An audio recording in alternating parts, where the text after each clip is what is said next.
یہ پورے عالم کے عالمی نبی کے عالمی وارث، اس لیے حضور اللہ نے تو ان کا یہ مقام بیان کیا، اور حضور اکرم صلی اللہ علیہ وسلم نے لِيَلِيَنِي مِنْكُمْ أُولُو الْأَحْلَامِ وَالنُّهَى، میرے پیچھے کون کھڑا ہو؟ اہل علم۔ تو وہ 2 رکعت اور 4 رکعت کی نیابت صرف مقصود نہیں ہے، میری پوری زندگی کی سچی نیابت، جیسے صحابہ کے حضور کے سانچے میں ڈل گئے تھے،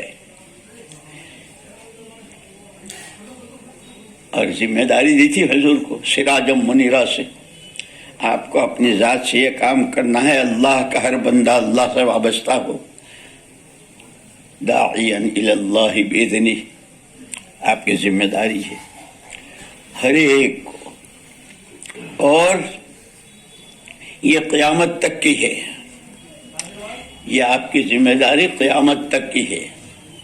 لیکن عجیب، عمر مبارک آپ کی بہت مختصر، کہ نہیں، اس کا آپ کو انتظام کرنا ہے سراجم منیرہ سے، کہ آپ کے بعد آپ کے نائب، آپ کے وارث، قیامت تک یہ سلسلہ اس طرح چلتا رہے کہ امت تک ہمارا پیغام پہنچتا رہے، ہمارا دین پہنچتا رہے، اور ہم نے آپ کو نمونہ قرار دیا ہے، ہر ایک اس نمونے کے سانچے میں ڈھلتا چلا جائے، دل و دماغ سے، جذبات سے، خیالات سے، فکروں سے، علم سے، عمل سے، اخلاق سے، حسن معاشرت سے، تعلق مع اللہ، تعلق مع اللہ، تقرب الی اللہ، معیت اللہ، نصرت اللہ و قدرت اللہ، یہ 4 صیغے جو آپ حضرات تو رات دن آپ حضرات کا مشغلہ ہے، ہم تو آپ کے پاس بیٹھ کر آپ کو اپنا سبق سناتے ہیں ہم تو، اور اس لیے سر جوڑ کر بیٹھنا کہ اس وقت جو ہے، جیسے وہ لڑکے لڑکی کے گھر کا مسئلہ ہوتا ہے، مسئلہ پوری امت کی آخرت کا ہے، مسئلہ تو اصل فإن الدار الآخرۃ ہی دار القرار، اصل جگہ تو آخرت ہے، پوری امت کی آخرت کا مسئلہ ہے، اس کے لیے ان کو سر جوڑ کر بیٹھنا، ان کی حرکت و سکنت، ان کے شب و روز، ان کی گفت و شنید، وہ اس اعتبار سے ہو امت کہاں جا رہی ہے، اس لیے کہ حضور اکرم صلی اللہ علیہ وسلم جس کے نائب ہیں، یہ علماء کرام، شان کیا تھی؟ مجھے یاد آیا، ایک مرتبہ ہم مدینہ منورہ میں تھے حضرت جی رحمۃ اللہ علیہ کے ساتھ، حضرت کا معمول تھا عشاء کی نماز کے بعد روزہ اقدس پر صلاۃ و سلام پڑھ کر پھر قیام گاہ پر تشریف لاتے تھے۔ وہاں سے فارغ ہو کر جب آئے تو آنسو بہہ رہے تھے، ہم لوگ سب جمع ہو گئے، پہلا جملہ یہ تھا، ہم نے تو حضور اکرم صلی اللہ علیہ وسلم کو پہچانا ہی نہیں۔ اب یہ تو آپ حضرات جانتے ہیں، بصارت اور بصیرت اور دلوں کی آنکھیں اور یہ سب اللہ نے جن کو جو دی ہے، ہم نے تو حضور کو پہچانا ہی نہیں۔ پھر ایک جملہ فرمایا تھا دوسرا، ایسا معلوم ہوتا ہے جیسے امت کا نصیبہ ہی سو گیا ہے، اور مجھے یاد ہے اس کے بعد سے کئی سال تک ہم نظام الدین مہدد کے پاس رہے، روزانہ جب جماعتیں رخصت کرنے کے لیے آتے تھے، بہت مختصر بات کے ساتھ جب دعا کراتے تھے تو برسوں میں نے یہ دعا سنی، اے اللہ، ہر طرح کے فتنوں میں ملوث ہونے سے اور کسی بھی فتنے کا سبب بننے سے تو ہماری حفاظت کرنا، اور اے اللہ، امت کے سوئے نصیبے کو جگا دے، اس لیے کہ حضور اکرم صلی اللہ علیہ وسلم کہاں چھوڑ کر گئے تھے امت۔ مولانا الیاس صاحب رحمۃ اللہ علیہ کی فکر یہی تھا کہ حضور اکرم صلی اللہ علیہ وسلم اپنے مبارک زمانے میں امت کے ہر طبقے کے ہر فرد کو، کیا عامی اور کیا خاص، تاجر بھی تھے، مالدار بھی تھے، غریب بھی تھے، معذور بھی تھے، عورتیں بھی، سبھی تھے، لیکن 100% امت کو جن بنیادوں پر کھڑا کیا، جس میں پر ڈال گئے اور جس سے صدیوں تک اس کی لہریں چلتی رہی، ہمارے پاس بھی یہ انہی قربانیوں کا سارا نتیجہ ہے۔ محمد ابن قاسم ثقفی، جن بنو ثقیف نے وہ اکھڑا ہوا جواب دیا تھا اور کیا کیا کہا تھا طائف کے موقع پر، لیکن محنتیں ضائع نہیں ہوتی، حق تعالی شانہ نتیجہ لاتے ہیں۔ ایک دفعہ حضرت مغیرہ ابن شعبہ رضی اللہ تعالیٰ عنہ مدینے سے باہر اپنے اونٹ اور بکریاں اور اپنے مویشی چرا رہے تھے، غبار اٹھتا ہوا دیکھا، جب غبار بیٹھ گیا تو کچھ چہرے نظر آئے، بھاگے ہوئے آئے، بھول گئے اپنے اونٹ مویشی وغیرہ کو۔ من القوم، تم لوگ کون ہو؟ نحن اہل الطائف، طائف آئے ہو؟ من ای قبیلہ، کس قبیلے کے ہو؟ نحن بنو ثقیف۔ اینکم، جا کہاں رہے ہیں؟ دربار رسالت میں آپ صلی اللہ علیہ وسلم میں جا رہے ہیں۔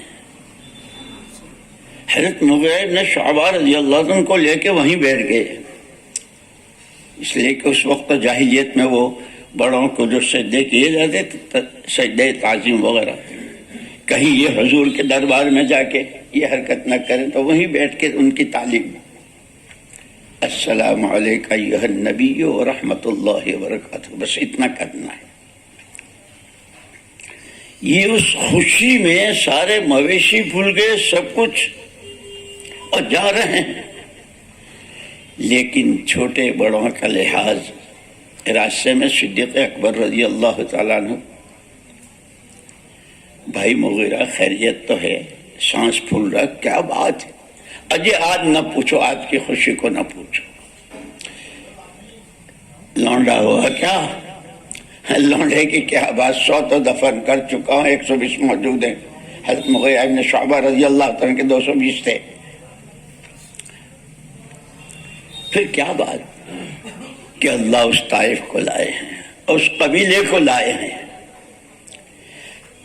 حضرت صدیق اکبر رضی اللہ تعالیٰ عنہ نے، بھائی مغیرہ تمہیں معلوم ہے پہلے دن سے ہر مسئلے میں اولیت مجھے حاصل ہے، حضور کا سب سے پہلا ساتھ دینے والا بھی مردوں میں،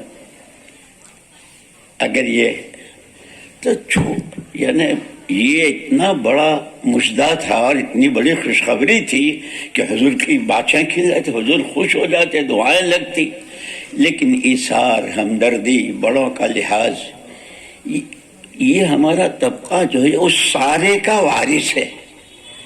یہ میں عرض یہ کر، اس لیے بڑوں میں ہمارے بڑے ابھی انہی صدیوں کے، مجھے یاد آیا حضرت شیخ الاسلام حضرت مولانا حسین احمد مدنی نور اللہ مرقدہ وعلی اللہ مراتبہ،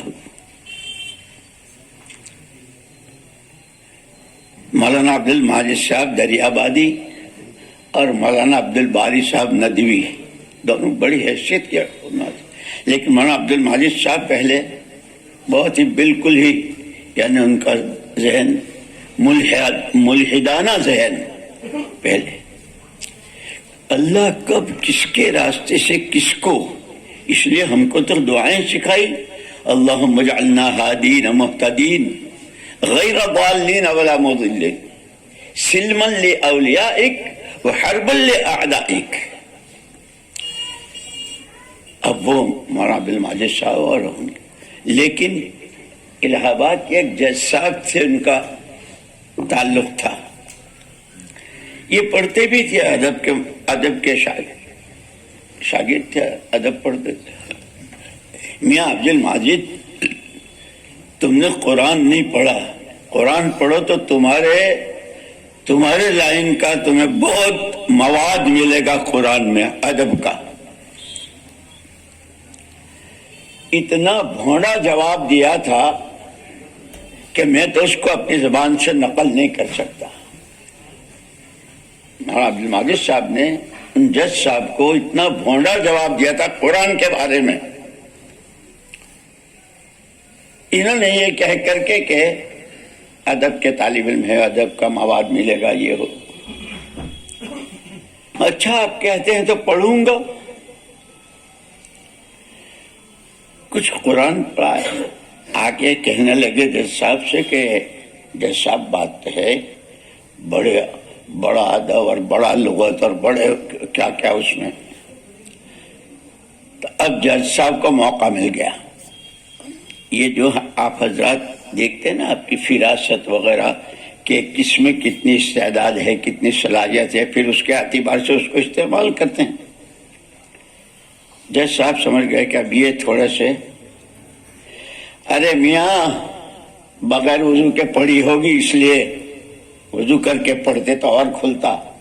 اچھا چلو وضو کر کے پڑھتا ہوں، وضو کر کے. لیکن جج صاحب مجھے تو کچھ اشکالات اور سوالات اور میرے ایسے ہو. اس پر جج صاحب نے کہا دیکھیے آپ کے سوالوں کے جواب میں آپ کو ایک مولوی صاحب کا پتہ دیتا ہوں، آپ ان سے خط و کتابت کریں ان سے. اس پر حضرت تھانوی نور اللہ مرقدہ وعلی اللہ مراتبہ کا پتہ دیا. انہوں نے خط و کتابت شروع کی، کچھ سوالات کیے تو حضرت تھانوی نور اللہ مرقدہ نے میاں تمہارے سوالات یہ خط و کتابت سے اس طرح رہیں، کبھی بالمشافہ گفتگو ہوگی انشاءاللہ. اس وقت میں تالو میں گڑ چپکا دیا. اللہ تو کل شیء مرہون بوقت، اسی لیے ہماری یہاں مایوسی کفر ہے. مایوس نہیں ہونا کسی سے. اس وقت بھی امت جس دھرے پر ہے کہ کیا مارکیٹوں میں سامانوں کے سودے ہوتے ہوں گے، دیہاتوں میں امت کے عقائد کے سودے ہو رہے ہیں. ابھی ہمارے استاد کے ایک نواز ہے مولانا اویس صاحب نگرامی، حضرت سید سلیمان ندوی رحمۃ اللہ علیہ کے شاگرد اور حضرت مدنی نور اللہ مرقدہ کے خلیفہ تھے، ان کے نواسے. وہ سال لگا رہے تھے تو مجھ سے آئے ملے وہاں دلی میں. کہنے لگے کہ میں راجستھان میں وقت لگا رہا تھا، 4 گاؤں پورے مرتد. ہماری پوری جماعت وہاں گئی اور ہم نے ان کو کچھ نہیں کہا. ہم ان سے اخلاق سے، اس لیے کہ ادعو الی سبیل ربک بالحکمہ والموعظۃ الحسنہ، الحمدللہ کہ انہی میں سے ان کو کلمہ بھی پڑھا. اس لیے کہ وہ راجستھان تو ایک زمانے میں ایسا تھا، اللہ اکبر. مولانا الیاس صاحب رحمۃ اللہ علیہ نے ایک جماعت بھیجی تھی وہاں. کوئی چودھری صاحب تھے ٹھونڈے اچھے وہاں شہر میں، ان کے بیٹے کی شادی تھی، اس کا ولیمہ تھا. اس کو معلوم ہوا کہ کچھ لوگ مسجد میں آئے ہیں تو وہ آئے کہ بھئی ان کو بھی شریک کر لوں بچے ولیمے میں. بھئی آج میرے بیٹے کا ولیمہ ہے، تم لوگ بھی آئیو. تو جماعت والوں نے کہا کہ رمضان ہے، ہاں ان کو بھی لیتے آئیو، کوئی حرج نہیں.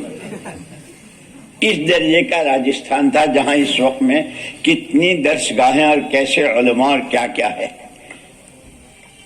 اور تو مجھے یاد ہے پہلا چلہ، آپ حضرات تھوڑے سے آئے، میرا پہلا چلہ وہاں لگا تھا. اور عجیب اس لیے کہ یہ تو کام ہی سارا مجاہدوں کا ہے. ہم عصر کے بعد نکلے گشت میں تو بڑا پھینٹا موٹا لٹھ، ہم نے ان سے گشت میں جیسے بات کرتے ہیں، ہمارے لوگ آئے ہیں مسجد میں انشاءاللہ مغرب کے بعد اللہ رسول، ابھی رسول کا لفظ پورا نہیں ہو، تم وہابی رسول کے آج آتا ہوں میں تمہیں. وہ پورے گاؤں کو لے آیا اور گاؤں کی عورتوں کو مسجد کی دیوار کے پیچھے، اور وہ لٹھ لے کے میرا برابر میں بیٹھا کہ یہ اگر گستاخی کرے تو اس کو تو یہیں نمٹا دوں. ہمیں تو ہمارے بڑوں نے کہا بھائی ہمیں کوئی اختلافی بات نہیں کرنی، کوئی ایسی، ہمارے تو اخلاق آداب کوئی، اس لیے کہ حضور کی سیرت بتاتی ہے قاتل مسجد نبوی میں بیٹھا ہوا ہے، بخاری میں روایت ہے،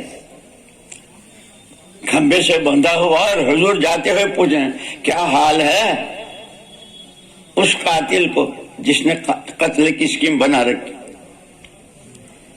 اگر آپ چھوڑ دیں گے تو زندہ چلا جاؤں گا، اور ماریں تو آپ کے قبضے میں ہوں، جا۔ جس نبی نے یہ کیا ہو یہ اس کے وارث ہیں، یہ اس کے وارث ہیں۔ اس لیے کہا اختلاف تو ہو سکتا ہے، خلاف اشد، الخلاف اشد۔ تو وہ بولتا میں نے صحابہ کی محبت کے کچھ قصے، اور بیچ بیچ میں پوچھتا رہا کہ ان کی محبت حضور کے ساتھ سچی یا ہماری؟ تو اب بڈھا نہیں، سچی تو ان کی تھی۔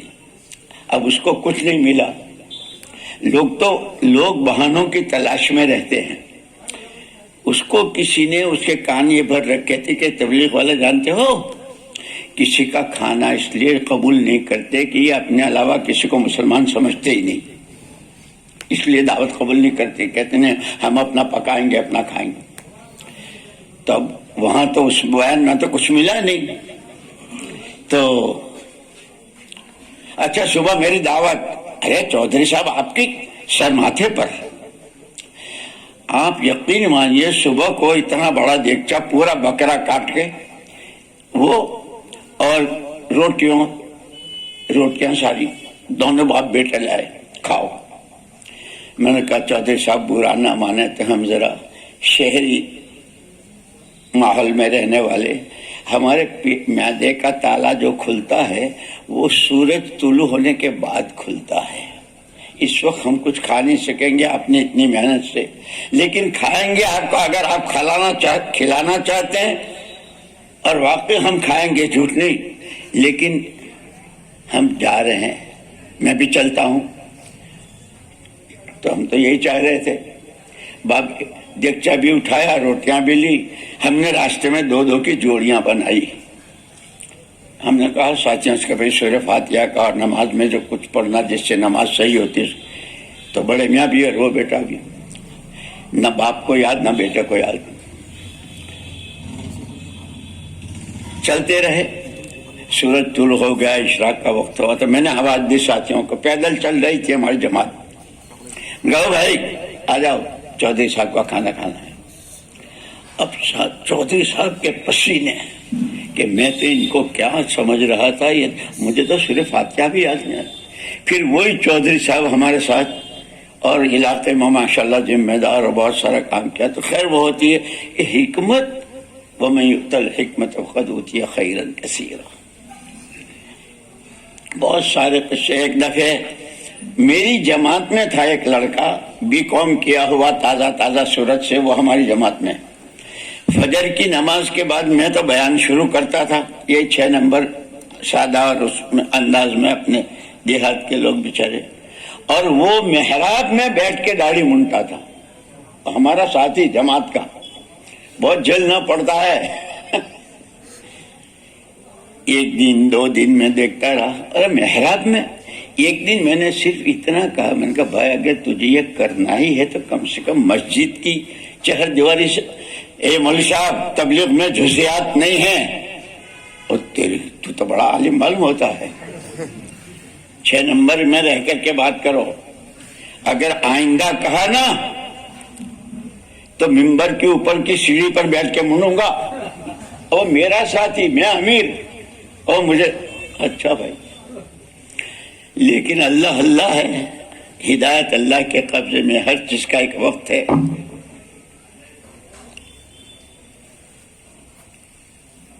ایک جگہ ہم ٹھہرے، پیدل ہی جماعت چلتی تھی ہماری، اونٹ پر ہی سفر کیا اور پیدل بھی چلے۔ بیمار ہوا، اور ایسا بیمار ہوا کہ تقریباً ساتھی سب کہ بھئی اب یہ تو بچتا نہیں، بہت دعائیں بھی، صدقہ بھی، یہ بھی کیا، اللہ نے اس کو صحت دے دی، چلتے رہے۔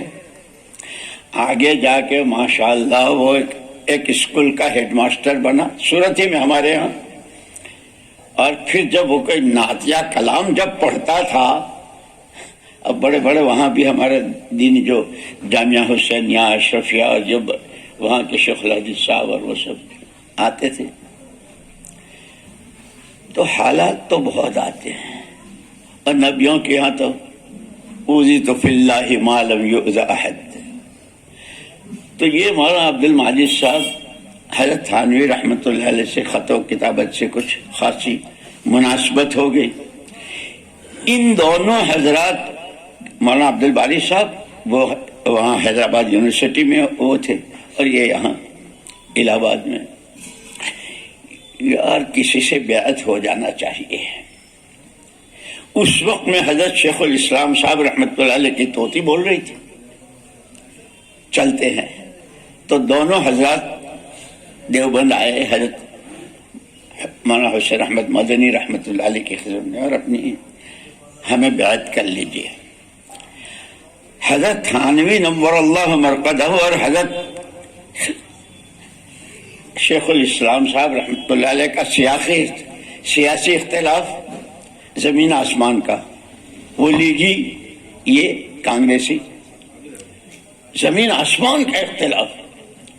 لیکن کیا بڑوں کے دلوں میں، یعنی یہ ہمارے بڑوں کی، ہمارے اسلاف کی جو ماضی قریب کے ہیں، ان کی ادائیں ہم کو یہ سکھاتی.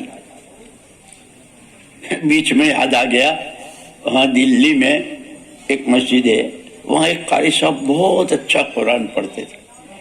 تو حضرت قاری طیب صاحب رحمۃ اللہ علیہ کے ساتھی وغیرہ نا، یار آج تو فجر کی نماز وہاں پڑھنی چاہیے، بڑا اچھا قرآن پڑھتا ہے. ان میں سے ایک نے کہا ہمارے حضرت کو تو کافر کہتا ہے، وہاں پڑھیں. اللہ کا کرنا یہ بات پہنچ گئی حضرت قاری طیب صاحب رحمۃ اللہ علیہ کے ہاں. یہ پہنچے اس سے پہلے حضرت قاری صاحب اس مسجد میں.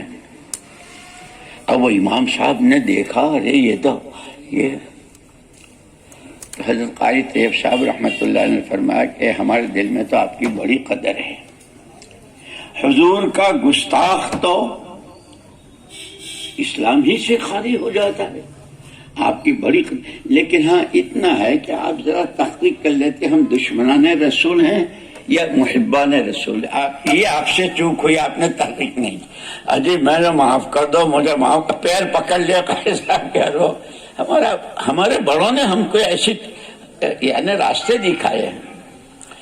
تو یہ دونوں حضرات جب حضرت مدنی نور اللہ مرقدہ کے یہاں بیعت ہونے کے لیے آیا اور بیعت کی درخواست کی، تو حضرت مدنی رحمت اللہ علیہ نے بڑوں کے ہوتے ہوئے میں تمہیں بیعت کروں؟ بالکل نہیں، چلو میں لے چلتا ہوں. حضرت مدنی نور اللہ مرقدہ ان دونوں کو لے کر آئے حضرت تھانوی رحمت اللہ علیہ کے یہاں. وہ صبح کے یا اخص الخواص کی ایک مجلس ہوتی